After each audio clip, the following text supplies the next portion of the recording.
n'a pas détruit les maisons de prière. Le feu n'a pas détruit leur vie parce qu'ils avaient bâti leur relation, leur vie chrétienne. En acceptant le Seigneur Jésus, ils ne sont pas allés chez Laban. J'aimerais dire à quelqu'un, tu as accepté le Seigneur Jésus-Christ de Nazareth comme sauveur personnel et tu es sorti de la voie que Dieu est en train de tracer pour toi. Dieu t'a donné un chemin. Tu as rencontré le Seigneur à un lieu. Reste en ce lieu. Reste en ce lieu. Ne va pas chez Laban. Reste là. Parce que c'est là que les anges montent et descendent. Si aujourd'hui tu t'es égaré, si aujourd'hui tu n'as pas pris conscience que tu t'es égaré, tu es parti chez Laban, Dieu t'interpelle, Dieu t'appelle. Reviens encore à lui. Reviens encore à lui. Mais tu vas revenir dans la sanctification sans compromis parce que Dieu n'aime pas le compromis.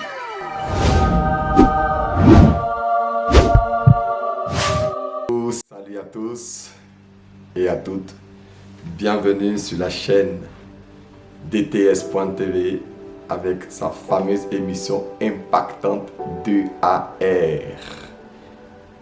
Amour original est égal à âme. Je suis encore dans la joie parce que Dieu me donne l'opportunité de pouvoir échanger avec toi. Dieu me donne l'opportunité de pouvoir se te rappeler que amour original sur cette chaîne est égal à âme, veut dire tout simplement quand j'aime le Seigneur Jésus-Christ de Nazareth, je dois lui gagner une âme. Alors souviens-toi de Matthieu 28, le Seigneur nous donne un ordre afin que nous puissions aller gagner des âmes. Alors ce soir, j'aimerais t'encourager cet après-midi, le matin, de là où tu te trouves, sache que Dieu t'invite, surtout comme un ordre à pouvoir gagner des âmes, à partager au maximum, afin que des hommes et des femmes puissent être gagnés. Aujourd'hui, nous sommes dans une nouvelle ère, là où les réseaux sociaux sont une voie de communication, un moyen d'annonce de l'évangile aussi rapide comme un éclair. Voilà, donc c'est une opportunité pour toi, depuis ton écran, depuis là où tu es, de partager, de faire un clic, de partager, afin que quelqu'un puisse être aussi informé de la bonne nouvelle que Jésus-Christ revient bientôt et que nous devons mettre notre cœur en ordre. Alléluia! Alors toi et moi, nous allons élever la voix pour dire merci au Seigneur pour ce message que je veux partager avec toi tout simplement. Père, je te dis merci encore pour ce message. Je prie de diminuer, que toi tu croisses, que l'on puisse encore retenir le message. Seigneur, gardez le message parce que je suis le messager. Le messager peut disparaître, mais la parole ne disparaîtra pas. La bonne nouvelle ne disparaîtra pas. Comme tu nous as enseigné en nous disant que toutes choses passeront, mais ta parole ne passera jamais. Alors je prie que le message, que la parole puisse rester dans le cœur afin que plusieurs puissent être gagnés après avoir entendu ce message dans les familles, dans des quartiers, dans des communes, dans des villes, dans des nations, de génération en génération, dans le nom puissant de Jésus-Christ que j'ai prié. Amen, amen, amen. Alors j'aimerais partager ce message que Dieu a posé dans mon cœur, que j'ai intitulé « Devenez une église forte ». Devenez une église forte. Alors j'aimerais m'appuyer sur le livre de Genèse 28, verset 11. On ne pourra pas lire tout le texte parce qu'il est vraiment long. Donc on va sauter quelques versets pendant que nous serons en train de faire la lecture. Alléluia. Genèse 28, verset 11. La Bible dit: il arriva dans un lieu où il passa la nuit, car le soleil était couché. Il y prit une pierre dont il fit son chevet et il se coucha dans ce lieu-là. Verset 16 directement. Jacob s'éveilla de son sommeil et il dit: certainement l'Éternel est en ce lieu et moi je ne le savais pas. On va aller directement au verset 17. On peut le dire. On va aller aussi le 17. D'accord, on va aller le 17. Il eut peur et dit que ce lieu est redoutable. C'est ici la maison de Dieu. C'est ici la porte des cieux. Nous allons aller directement au verset 22 pour terminer. Cette pierre que j'ai dressée et consacrée sera une maison de Dieu. et je lui donnerai le 10e de tout ce qu'il me donnera. Alléluia. Frère, ma soeur, je vais t'encourager à pouvoir prendre ce texte de base comme un texte qui va te permettre de pouvoir faire aussi une étude plus tard. Mais ce soir, là où je vais attirer ton attention concernant de devenir une église forte. Pourquoi tu dois être une église forte? Vous allez comprendre que dans ce texte, lorsqu'on le lit ici, la Bible nous parle de Jacob. Jacob sera en train de fuir, on va dire son frère.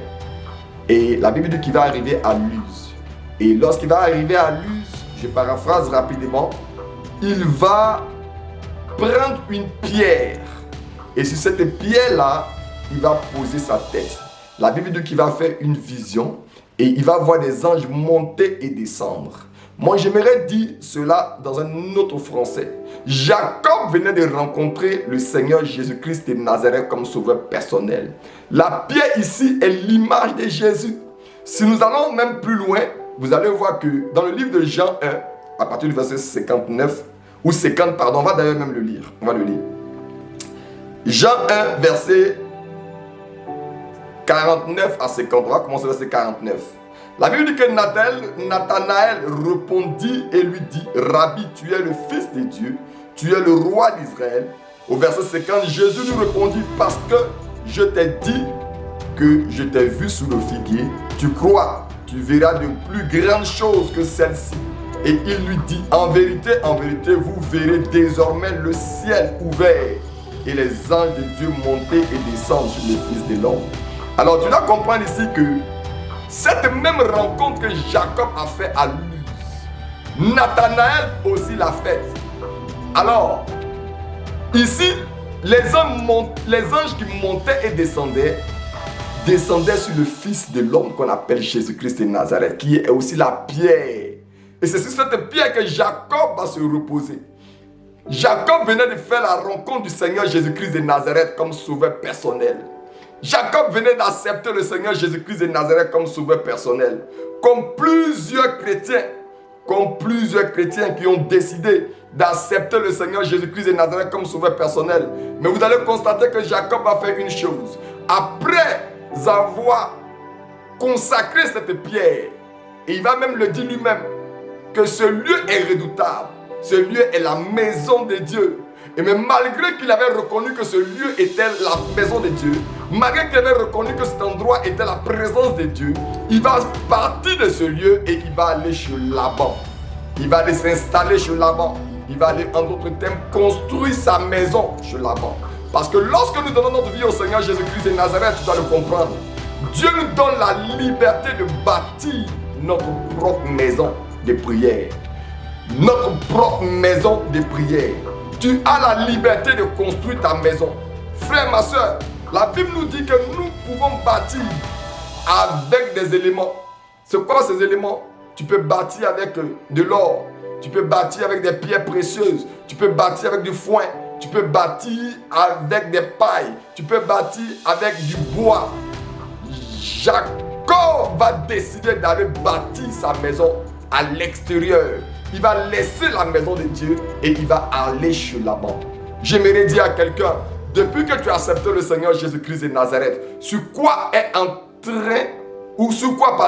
es-tu en train de bâtir ta maison? Es-tu en train de bâtir ta maison sur du foin? Es-tu en train de bâtir ta maison sur les épreuves? Lorsque vous allez chez Laban, vous allez bâtir votre maison avec des difficultés. Vous allez bâtir votre maison pas comme le Seigneur le voudrait, mais comme toi tu le veux. Jacob va aller chez Laban. Il va vivre des moments difficiles parce qu'il a refusé de commencer un nouveau départ. Il a refusé de bâtir sa maison sur de l'or, de bâtir sa maison sur la pierre précieuse. Lorsque nous sommes chrétiens, c'est nous-mêmes qui bâtissons nos maisons. Vous ne pouvez pas devenir une église forte sans d'abord bâtir votre maison. Le Seigneur te donne la possibilité de bâtir ta maison. C'est toi qui bâtis la maison. C'est toi qui bâtis la maison. C'est pourquoi ce soir, ou cet après-midi, ou ce matin, de là où tu m'entends, je viens t'interpeller ce soir. je viens encore crier, comme Jésus va le faire dans le livre de Jean 7, verset 37. Il dit que celui qui a soif, qu'il vienne à moi. C'est pourquoi lorsque le Seigneur va rappeler Jacob, quand vous allez lire le Genèse 35, vous allez voir chapitre 35, Dieu va interpeller Jacob et il va le rappeler. Il va dire reviens à Bethel, reviens dans la maison du Seigneur. N'oublie pas que tu as accepté le Seigneur Jésus-Christ de Nazareth comme sauveur personnel et tu es en train de bâtir ta maison sur le sable. Le sable ici, c'est Laban. Le sable ici, c'est Laban. Le sable ici, c'est la vie dans le monde dans lequel tu te trouves. Le sable ici, c'est les désirs, les passions du monde dans lequel tu t'es engagé. Tu veux te marier obligatoirement. Tu veux faire les choses de ce monde obligatoirement. Tu veux plaire au monde obligatoirement. Tu veux aller s'aimer dans le monde obligatoirement. Tu es en train de bâtir ta maison sur le sable. C'est pourquoi Dieu vient encore ce soir, comme il est venu interpeller Jacob lorsqu'il était encore chez Laban. Au verset, vous allez voir le chapitre 35 dont j'ai parlé, de Genèse. Dieu va lui dire, ôte. On va le lire d'ailleurs si vous voulez. On va le lire. Genèse 35, verset 2. On va lire vite et rapidement. Verset 2 que le verset 2. Jacob dit à sa maison et à tous ceux qui étaient avec lui, ôtez les dieux étrangers qui sont au milieu de vous. Purifiez-vous et changez de vêtements. Dieu va lui demander de partir à Bethel et de ôter tous ces faux dieux. Tout ce qu'il a acquis dans le monde, tout ce qu'il a reçu dans le monde, tout ce qu'il a reçu chez Laban, tout ce qu'il est en train de bâtir sur le sable. Dieu veut recommencer toutes choses. Lorsque Dieu vous appelle, vous allez voir que Dieu, lorsqu'il vous ramène, même si vous êtes sortis, vous êtes égarés, Dieu va vous parler. Et lorsque Dieu vous parle, ça veut dire qu'il a encore de l'amour. Il y a encore une voie de communication. Permettez pas que Dieu se taise. Alors Dieu va appeler Jacob et il va lui dire, ôte ces dieux. Retire-toi du monde. Vis une vie de sanctification. Viens, parce que moi je vais bâtir une nouvelle chose avec toi. Dieu ne va jamais commencer au milieu parce qu'il est alpha. Alpha veut dire commencement. Alpha veut dire début. Dieu va commencer toujours un point de départ avec vous. Dieu ne veut pas une maison bâtie sur le sable. Parce que s'il bâtit la maison sur le sable, ou du moins, toi tu es en train de bâtir ta maison sur le sable, quand les mois difficiles vont arriver, cette maison va s'écrouler. Je te dis la vérité, cette maison va s'écrouler. J'aimerais t'interpeller, car Bethel est le commencement. Bethel est le commencement. C'est là que tu dois bâtir ta maison. Tu es né de nouveau. Sur quoi es-tu en train de bâtir ta maison? Sur quoi es-tu en train de bâtir ta maison? Tu ne peux pas devenir une église forte sans avoir une révélation de Christ comme fondement. Reviens sur le fondement. Le fondement, c'est la parole de Dieu. Qu'est-ce que te dit la parole de Dieu? Veux-tu marcher avec le Seigneur avec foi ou avec peur? Veux-tu bâtir ta maison sur la parole de Dieu ou sur les paroles de ce monde? Ma soeur, j'aimerais t'encourager. Si tu m'entends de là où tu es, viens. Le Seigneur te dit, reviens à lui. Bâtis ta maison. Vous allez voir que lorsque Jacob va revenir, il le dit lui-même. Alléluia, il va ôter les dieux étrangers. Il va purifier son cœur. En d'autres termes, il va chercher à marcher dans la sanctification désormais. Il ne va plus marcher comme le monde. Il va se dépouiller. Il va se retirer des compromis. Il va s'éloigner des choses qui l'égaraient. Mais il va revenir là où les anges montent et descendent. Là où la gloire de Dieu monte et descend. Mais cette fois-ci, il va bâtir sa maison sur de l'or, sur des pierres précieuses. Oh, Jacob va retirer son cœur de l'amour de l'argent. Jacob va retirer, oui, son cœur de l'impudicité. Jacob va retirer, oh, son cœur des passions du monde. Jacob va retirer son cœur des désirs cachés du monde. Mon frère, ma soeur, si tu veux devenir une église forte, si tu veux devenir une église forte, il faut sanctifier ta maison. Il faut sanctifier ta maison. Il faut sanctifier ta maison. Il faut sanctifier ta maison, que ta vie soit sanctifiée. Tu vas voir que Daniel va bâtir une maison de prière. Daniel va bâtir une vie de prière. Je vous ai dit et je le répète encore, Dieu ne commence pas à construire son église si toi tu n'as pas bâti une maison solide, une maison de sanctification, une maison qui résiste aux tempêtes. Frère, Daniel va avoir une vie de prière. Daniel ne va pas bâtir sa maison sur un fondement quelconque. Il ne va pas bâtir sa maison sur le foin. Je vous ai parlé du foin. On peut le lire si vous voulez dans le livre de 1 Corinthiens 3. On dit, oh, si quelqu'un bâtit sur ce fondement avec de l'or, de l'argent, des pierres précieuses, du foin, du bois, du chaume, l'œuvre de chacun sera manifestée car le jour la fera connaître parce qu'elle se révélera dans le feu. Et le feu éprouvera ce qu'est l'œuvre de chacun. Si l'œuvre bâtie par quelqu'un, sur le fondement subsiste, il recevra une récompense. Oui, ma soeur, tu recevras une récompense. Parce que tu es en train de bâtir ta maison comme Daniel dans la prière. Tu es en train de bâtir ta maison comme Shadrach, Meshach, Abednego. Ils sont passés par la fournaise. Oui, l'œuvre qu'ils étaient en train de faire, cette relation qu'ils avaient avec le Seigneur est passée par le feu. Mais le feu n'a pas détruit leur relation. Le feu n'a pas détruit leur maison de prière. Le feu n'a pas détruit leur vie parce qu'ils avaient bâti leur relation, leur vie chrétienne en acceptant le Seigneur Jésus. Ils ne sont pas allés de là-bas. Je voudrais dire à quelqu'un, tu as accepté le Seigneur Jésus-Christ de Nazareth comme sauveur personnel et tu es sorti de la voie que Dieu est en train de tracer pour toi. Dieu t'a donné un chemin. Tu as rencontré le Seigneur à un lieu. Reste dans ce lieu. Reste dans ce lieu. Ne va pas de l'avant. Reste là. Parce que c'est là que les hommes vont te descendre. Si aujourd'hui tu t'es égaré, si aujourd'hui tu n'as pas pris conscience que tu t'es égaré, tu es parti chez l'avant, Dieu t'interpelle, Dieu t'appelle, reviens encore à lui, reviens encore à lui, mais tu dois revenir dans la sanctification sans compromis, parce que Dieu n'aime pas le compromis. Je veux t'encourager ma soeur, si tu m'entends de là où tu es. Il va arriver un temps, lorsqu'on est en train de bâtir une maison de prière, cette maison de prière va passer par le feu. On l'a vu pour Shadrach, Meshach, Abednego. Daniel aussi va passer par le feu. Il va être jeté dans la fosse au lion. Oui, ma soeur, Dieu veut faire des choses avec toi.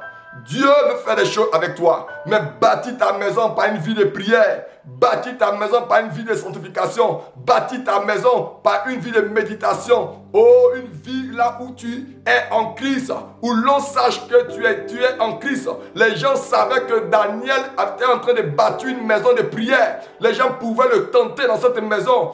Oh, Shadrach, Meshach, Abednego, on pouvait les tenter là parce qu'on savait que c'était des hommes et des femmes de prière. Est-ce que tu es un homme et une femme de prière? L'épreuve viendra tester ta maison que tu es en train de bâtir. L'épreuve viendra tester ta maison et on verra le résultat. On verra le résultat. S'il a été fondé sur de l'or, sur de l'argent, sur des choses précieuses, elle va résister. Frère, ma soeur, elle va résister. J'aimerais te parler de Corneille. Corneille, vous allez voir dans le livre des Actes 10, verset 2 à 4, on va pas le lire, d'accord? Corneille aussi était en train de construire une maison. Il était en train de bâtir sa maison de prière. Lui, il bâtissait sa maison sur la prière. Il bâtissait sa maison par le jeûne. Il bâtissait sa maison par les aumônes.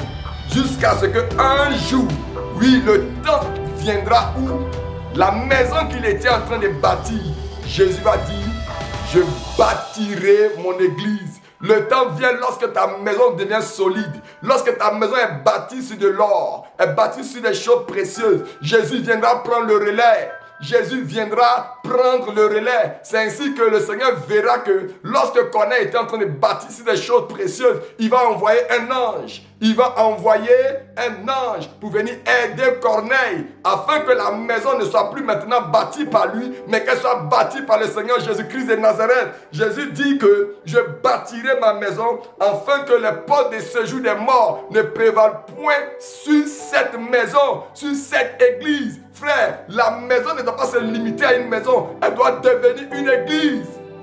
Parce que Dieu n'enlèvera pas la maison, mais Dieu enlèvera l'église forte. L'église forte. L'église forte. Oui, ma soeur, Matthieu 16, verset 18. Tu es pierre et sur cette pierre, je bâtirai mon église. Je bâtirai mon église. Dit Jésus. Oh, tu as besoin d'un père spirituel, ma soeur. Parce que vous savez, lorsque tu es en train de bâtir la maison, Dieu ne bâtit pas la maison seul. Il peut envoyer un ange. Vous allez voir que plus tard, Dieu va envoyer même Pierre dans la maison de Corneille pour l'aider à bâtir son église. Frère, ma soeur, as-tu une église là où on te bâtit? Es-tu soumis à un père là où on te bâtit? Es-tu soumis à un responsable là où on te bâtit? Dieu donne des dons pour bâtir l'église. Dieu donne des dons pour bâtir l'église. Ces dons, ce sont les 5 ministères. Il y a ces personnes que Dieu a équipées pour t'aider à bâtir son église. C'est pourquoi vous allez voir que lorsqu'il est en train de bâtir, la dernière personne qui va achever la chose, c'est Dieu. C'est lui qui fait croître pour que tu atteignes la statue parfaite de Christ, afin que tu puisses être enlevé, afin que tu puisses être trouvé parfait au jour de l'enlèvement. Frère, ma soeur, je vais t'encourager. As-tu bâti ta maison selon Dieu? As-tu bâti ta maison selon Dieu pour que le Seigneur Jésus puisse prendre le relais? As-tu répondu à l'appel de retourner à Bethel? Je t'en prie. Es-tu prêt à abandonner les faux dieux et les idoles, les mauvaises voies que tu as empruntées, qui t'ont égaré, qui sont en train de t'éloigner de la présence de Dieu? Si oui, Dieu veut t'affermir, Dieu veut t'équiper et il fera de toi une église forte, invincible, préparée pour l'enlèvement. Préparée pour l'enlèvement, ma soeur. Oh, ma soeur, je vais t'encourager si tu m'entends de là où tu es. Mon message tire à sa fin. Je veux que tu retiennes que devenir une église forte, c'est accepter de passer par le feu. Devenir une église forte, c'est la force au lion qui t'attend. Devenir une église forte, le désert de Laban t'attend. Oui, tu dois quitter là-bas. Parce que si tu ne veux pas devenir une église forte, tu vas rester chez Laban. Ça sera un désert, mais qui n'est pas de Dieu. Jacob souffrait chez Laban, mais ce n'était pas de Dieu. Le désert de Dieu arrive lorsque tu décides de quitter chez Laban, que tu arrives, oui, à Bethel, dans la maison de Dieu, là où on te bâtit. On va te briser. On va te briser. On va te briser. Je répète encore, on va te briser. Parce qu'une église forte doit être brisée pour être construite sur le roc, pour être affermie sur le roc, capable de résister aux attaques de l'enfer, capable de résister aux attaques du feu, capable de résister à la force au lion, capable de résister à la fournaise de feu. C'est cette église que Dieu est en train de bâtir. Ma soeur, je vais t'encourager si tu m'entends de là où tu es. Mon frère, je vais t'encourager si tu m'entends de là où tu es. Nous sommes dans la nouvelle ère. Oui, cette ère vraiment difficile. Là où les églises fortes uniquement pourront résister jusqu'à l'enlèvement. C'est pourquoi bâtis-toi une maison, pas sur le sable, mais sur le roc. Tu as accepté le Seigneur Jésus, mais tu es encore dans le monde. Tu as accepté le Seigneur Jésus, mais tu vis une vie de païen. Tu as accepté le Seigneur Jésus, mais tu refuses de te soumettre encore aux hommes que Dieu envoie. Oui, Dieu envoie des hommes pour bâtir ton église. Oui. Parce que Corneille était en train de bâtir sa maison, mais pour qu'il devienne une église, Dieu va envoyer Pierre, Dieu va envoyer un ange, Dieu va envoyer des dons pour lui permettre de croître. Corneille va se soumettre à Pierre. Est-ce que tu te soumets encore à l'église dans laquelle tu te trouves? Est-ce que tu te soumets encore à l'homme de Dieu? Est-ce que tu te soumets encore à tes responsables? Frère, ma soeur, ils ont l'intention de bâtir l'église forte pour toi. Parce que Dieu va les aider. En d'autres termes, ils vont être un canal pour t'aider. Afin que Christ puisse prendre le relais au moment opportun. Frère, ma soeur, soumets-toi. Aie une adresse. Sois dans un lieu là où le Seigneur peut te conduire. Sois une église forte, frère. Sois une église forte, ma soeur. Sois une église forte afin que l'ennemi comprenne que il n'y a que le Seigneur qui règne. Le temps est mauvais. Les jours mauvais arrivent. Là où les mauvaises constructions, les mauvaises maisons bâties sur le sable vont tomber, seront emportées par le vent. Ne bâtis pas ta maison sur de la paille. Ne bâtis pas ta maison, oui, je te dis la vérité, avec du bois et du foin. Oui, le vent arrive, la tempête arrive, où Dieu va souffler un vent nouveau, afin que ceux qui auront bâti leur maison sur le roc puissent résister.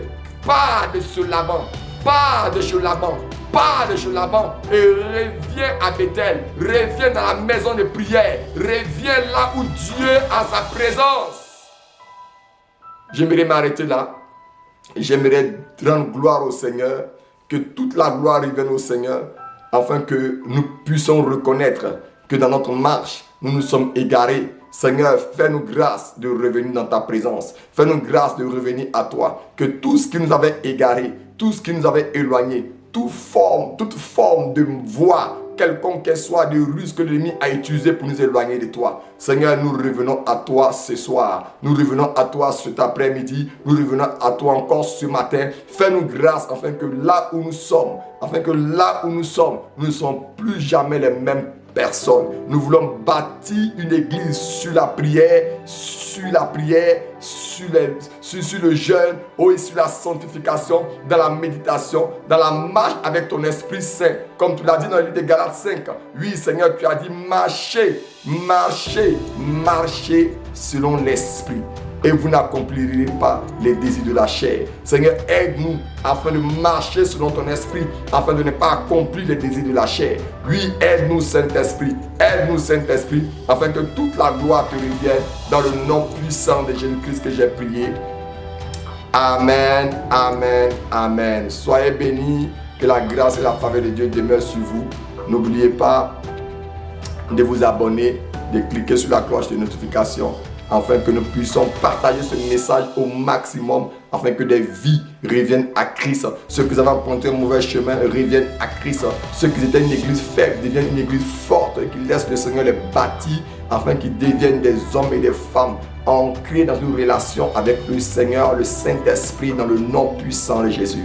J'aimerais signer mon message en disant NB signifie nous que bien, le salut avant toute chose. Je suis votre serviteur Akaji, Alain Koudou Joseph. Soyez bénis, que la grâce, la faveur demeure sur vous. Et je dis ciao.